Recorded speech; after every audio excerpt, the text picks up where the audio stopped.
I can control your thoughts, take away your needs, and make you believe you are too hopeless and worthless to do anything. I will drain the life right out of you, until you no longer want to wake up and get out of bed. Every one of you will experience me in your lifetime, whether it's through your sibling, mother, best friend, lover, or even firsthand. I have even taken lives, and I do not discriminate on gender, race, religion, or age. I will destroy the lives of others in my path, that is, if I don't receive treatment. Depression and its symptoms take on many different disguises, so it is important to know how to establish it when it is right in front of you. The basic information about depression and how to know when to help someone else, whether it being a coworker, family member, spouse, or a close friend, can make all the difference in saving a life. Based on being one of those individuals suffering with depression, among other mental health issues, I like to inform my audience on what I have experienced and how to help those around you suffering as well. After all, it is extremely likely someone close to you is going through it and needs someone there to support them. I'd like to spread awareness to save lives. In order to better understand what depression really is, it's important to know what causes it, what impact it has on others around a person with depression, and the solutions to treating the illness. First, I will explain how to recognize the signs and symptoms of a person with depression. Next, I would like to state the ways that depression affects your overall mental, physical, and emotional health. Lastly, I would like to point out the different plans of action to undertake on the road to recovery and the many methods of healing. First, I will explain how to recognize the signs and symptoms of a person with depression. You can determine if someone you know has depression by their change in behavior. This person may be sleeping less or sleeping a lot, eating less or more, losing weight or gaining weight, changes in their mood, no motivation to get up to go to work or gym, struggling to concentrate, their music preferences, their tone, and even the way they speak. For example, a person who is depressed, like myself, will listen to sad music because they are sad and they just feel completely hopeless. Trying to listen to happy music will not improve their mood.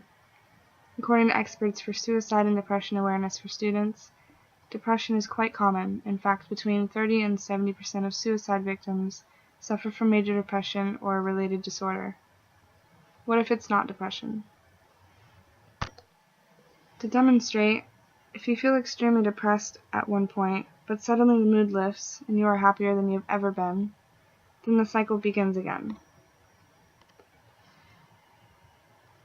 This might be bipolar disorder or manic depressive disorder, or a host of other mental health issues. Evaluation by a mental health professional is the key to figuring out what's wrong. Pay attention to pessimism. Depression often causes a pessimistic overall outlook on life. If someone suddenly seems to be frequently assuming the worst, depression may be to blame, while one or two days of pessimism may just be a bad mood. Ongoing pessimism over prolonged periods may indicate depression. A person who is depressed may experience anhedonia, which is a loss of pleasure in daily activities. For this, it is recommended to watch for signs for a person who no longer experiences pleasure in activities they once enjoyed. You may notice that this person seems down or neutral much of the time. They are physically there but not mentally. He or she might not smile as much as they used to, or laugh at jokes, or seem very happy at social events. Now that I have told you about depression and the signs to look for, I will state the ways that it will affect a person's overall mental, physical, and emotional health. Clinical depression is not something that will just go away on its own, unless a particular event or situation that happened didn't have an extensive negative impact on the person. Depression can take over a person's entire mind, body, and spirit. Everyone is different, and it is not fair for someone who does not know how they feel to tell the individual to just get over it and move on, or you are just overreacting or being dramatic. No, it is not your place to tell someone how to feel or how to cope.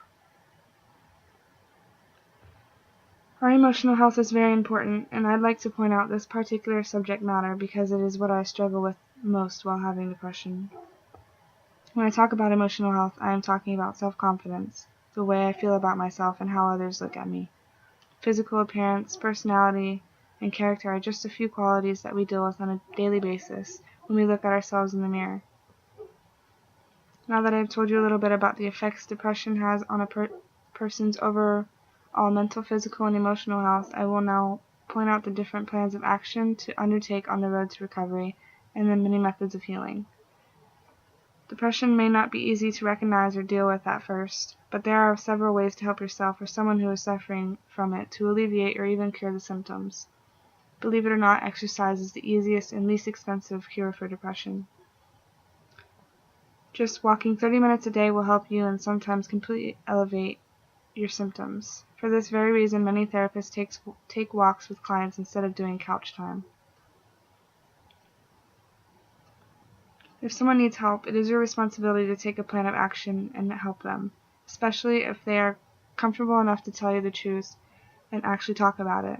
The best thing to do is seek professional help as soon as possible. Follow up with them every day if you need to. Encourage them to do things that will make them better. You never know what depression can lead to and how quickly it could escalate. Today I have informed you about depression and how to obtain information. In order to better understand what depression really is, it is important to know what causes it, what impact it has on others around a person with depression, and the solutions to treating the illness. We talked about the different patterns of behavior that can be recognized within a person who is suffering with depression, how people choose to decide how to deal with depression, and that it is not easy for others to understand what they may be going through, and the different possible treatments, cures, or solutions that are available for those in need. Even though I have the power to control and destroy many lives, it doesn't mean those lives cannot have control over me. Thank you.